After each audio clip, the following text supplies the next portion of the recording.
Et bonjour à tous, on se retrouve pour une vidéo sur Octopath Traveler, Champion of the Continent, car il y a une annonce qui est arrivée récemment, qu'on va aller regarder vite fait pendant que je fais mes daily,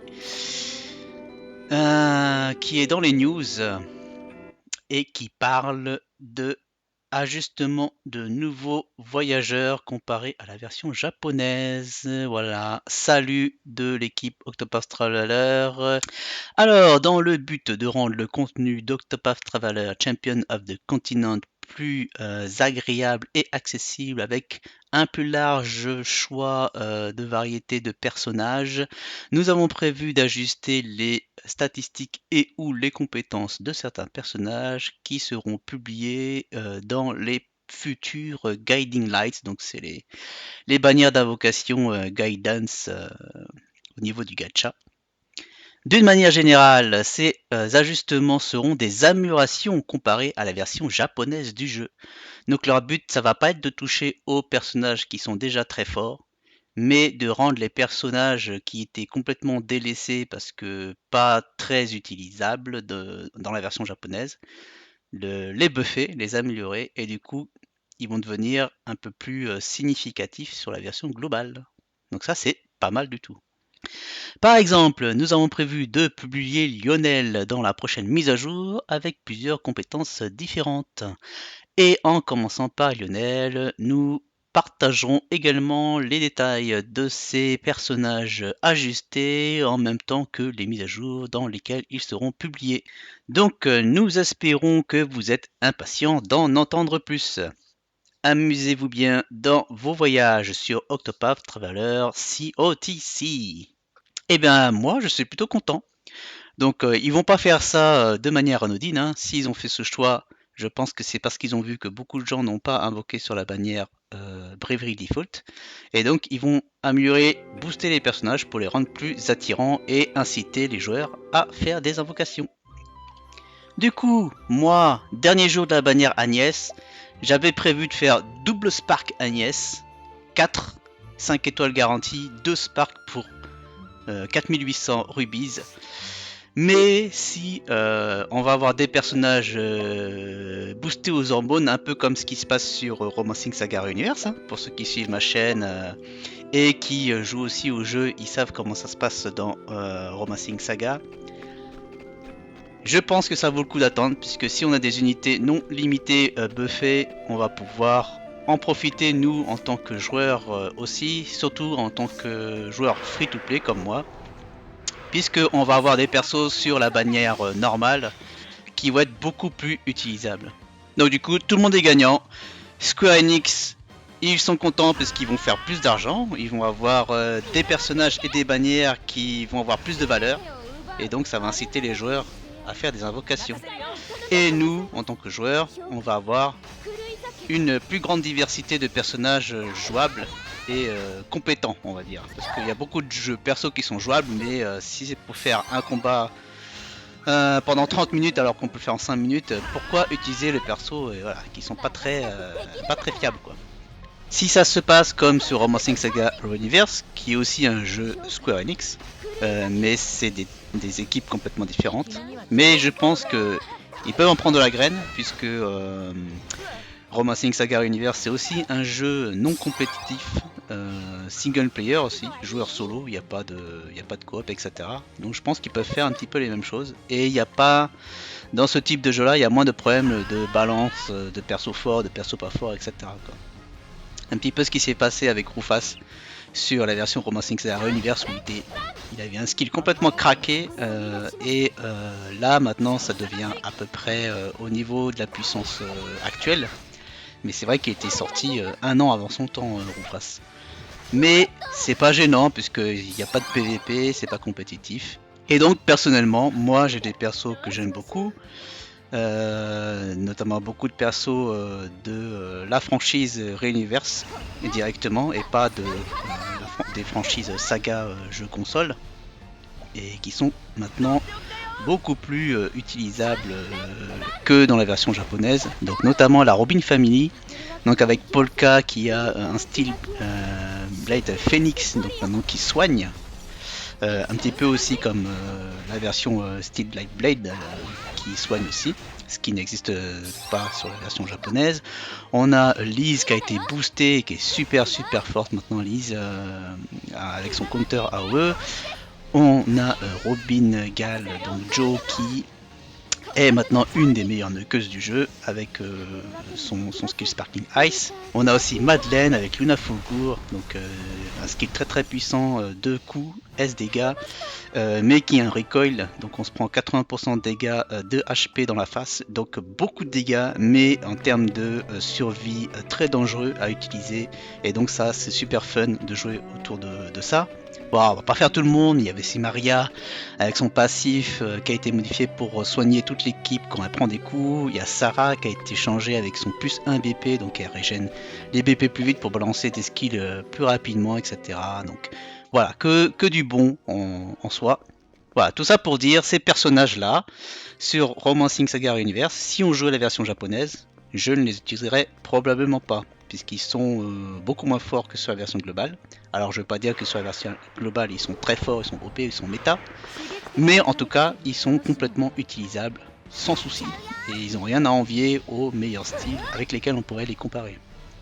Donc ça c'était pour les personnages qui existent dans les versions japonaises et qui vont améliorer.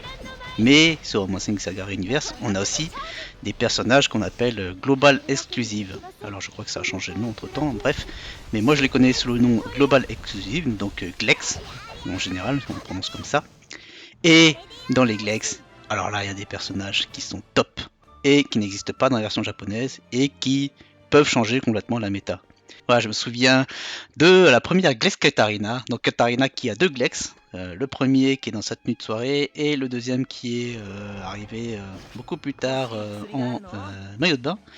Et donc la première Glex Katarina qui était arrivée avant Gustave, donc Gustave que tout le monde attendait, un petit peu aujourd'hui comme tout le monde attend Cyrus sur Octopus Traveler.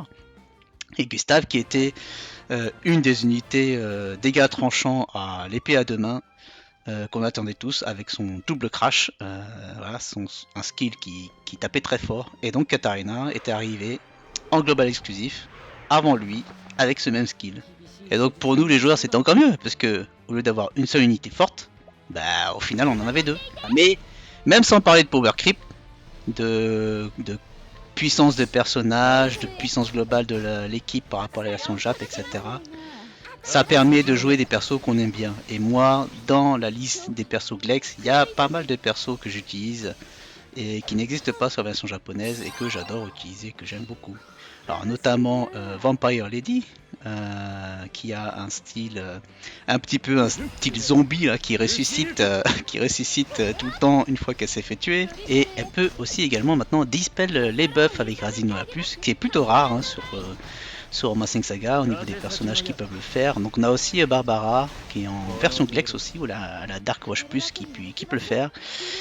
Voilà, d'autres versions Glex que j'utilise, il y a Lisa que j'ai utilisé dernièrement dans le Funnel Isle, avec Thérèse aussi, très fort avec son double Phoenix Arrow qui soigne beaucoup. Et le top du top en perso Glex, bien évidemment, c'est Final Empress avec son bouclier qui bloque tous les dégâts pendant un tour. Voilà, complètement craqué, mais c'est pas grave, on s'en fiche, c'est pas compétitif. Mais ça en PVP, ça serait carrément impossible à jouer contre ce truc là. Et mais voilà, c'est des personnages peut-être qu'on ne jouerait pas s'ils n'avaient pas ces versions-là, notamment Vampire Lady. Hein. Voilà, donc pour assurer les joueurs de Octopath Traveler COTC, si ça se passe comme sur la version Romancing Saga, c'est que du bon.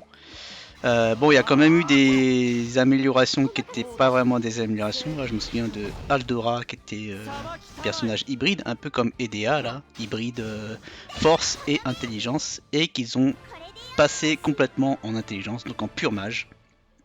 Donc il y a des avantages et des inconvénients à ça.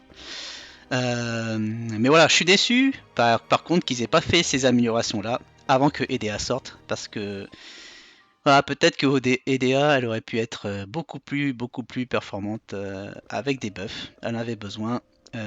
Agnès aussi hein, d'ailleurs. Mais je pense qu'ils ont Bah, ils ont pris cette décision après avoir constaté qu'il y avait beaucoup de gens qui n'avaient pas invoqué sur la bannière Bravery Default, alors que justement les bannières collab, c'est des persos limités, très très rares, et en général tout le monde invoque là-dessus.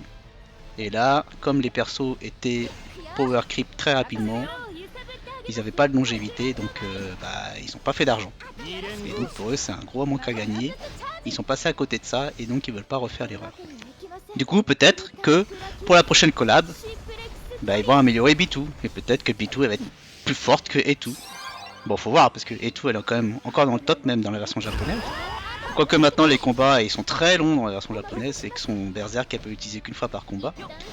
Mais voilà, c'est pas impossible, on n'est pas entre guillemets à l'abri de ça. Mais c'est plutôt une bonne chose, parce que du coup, sur la version globale, on va jouer à une version différente, entre guillemets, de la version japonaise. Donc il y a beaucoup de mèmes sur ça, où nous on dit que Romancing Saga Global, c'est la vraie version du jeu, et que la version japonaise, c'est la version alpha, entre guillemets. Donc voilà, moi je souhaite aussi qu'ils sortent des personnages global exclusifs. Voilà, notamment Elrica. Putain, si on peut jouer Elrica avant la version japonaise, mais qu'est-ce qu'on serait content. Bon, faut voir la réaction des Japonais hein, après. Mais je suis sûr que Square Enix il se ferait un paquet de pognon s'il sortait Elrica en version globale exclusive. Parce qu'il y aurait des Japonais qui téléchargeraient la version exclusive et qui essaieraient d'invoquer pour Elrica. Un petit peu ce qui s'est passé sur Romancing Saga. Hein. Il y a des Japonais qui jouent aux deux versions juste pour avoir les personnages global exclusifs. Donc voilà, Elrica, ça reste un rêve pour l'instant. Mais cette annonce, voilà, ça donne un peu de piment sur la version globale et ça me donne envie de continuer à jouer au jeu parce que c'est vrai que la motivation c'était pas trop là et le fun encore moins parce que comme on le voit là, je fais les daily, bon c'est toujours les mêmes combats, les mêmes boss. Donc voilà, d'une manière générale, je suis plutôt content de cette annonce. Je pense que c'est assez excitant pour nous, joueurs de la version globale.